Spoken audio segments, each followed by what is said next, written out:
Hello friends, CB মেরি stream চ্যানেলে আমি তোমাদেরকে ওয়েলকাম জানাচ্ছি।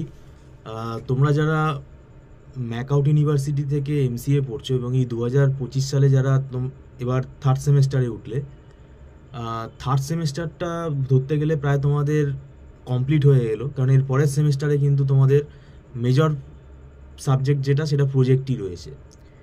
থার্ড সেমেস্টারে প্রবলেমটা যেটা হচ্ছে, থার্ড সেমেস্টারে সাবজেক্টের সংখ্যাটা কিন্তু অনেক বেশি। 3টে কম্পালসারি সাবজেক্ট তো রয়েছেই, artificial intelligence, design and analysis of algorithm আর সফটওয়্যার ইঞ্জিনিয়ারিং উইথ ইউএমএল।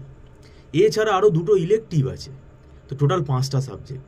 আমাদের ইনস্টিটিউটে আমরা এখানে পড়ানো শুরু করে দিয়েছি, আমাদের প্রায় 1 মাস পড়ানো হয়ে গেছে। আমাদের রেকর্ডিং ফেসিলিটি আছে, সেটা টার্মস অ্যান্ড কন্ডিশন আছে।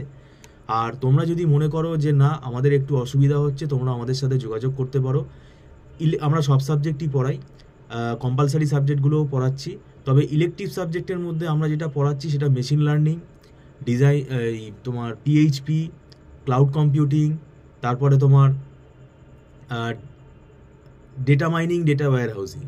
তো এগুলো আমাদের জনারের মধ্যে পড়ছে, আমরা এগুলো পড়াই। তো আমি বলবো খুব দেরি না করে তোমরা যদি টিউশনের জন্য আগ্রহী থাকো, আমাদের মান্থলি ফিস সিস্টেমে ক্লাস হয়, অ্যাডভান্স পেমেন্ট করে ক্লাস করতে হয়, এটা নট রিফান্ডেবল। আর একদম ছোট ছোট ব্যাচে ক্লাস হয়, এবং আমরা এখানে পড়ানোর সঙ্গে সঙ্গে আমাদের হাতে লেখা নোটসগুলো কিন্তু প্রোভাইড করি, সেগুলো স্টুডেন্টরা প্রিন্ট আউট করে নেয়, সেটা তোমাদের বুঝতে সুবিধা হবে।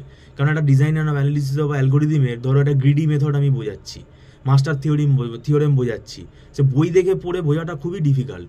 তো আমাদের সেগুলো কি আছে, হাতে লেখা নোটস আছে, যেগুলো দেখে দেখেই আমরা পড়াই, এবং সেটা স্টুডেন্টের বোঝা হয়ে গেল ক্লাসে, এবং সেটা স্টুডেন্ট বাড়িতে রিভাইজ করলে জিনিসটা কিন্তু খুব ভালোভাবে তার মনে থাকবে, পরীক্ষায় ভালোভাবে লিখে আসতে পারবে। আমরা 9-10 বছর পড়াচ্ছি, তাই আমাদের এই ফরম্যাটটা হয়ে গেছে। ভিডিওটা সম্পূর্ণ দেখার জন্য থ্যাংক ইউ সো মাচ।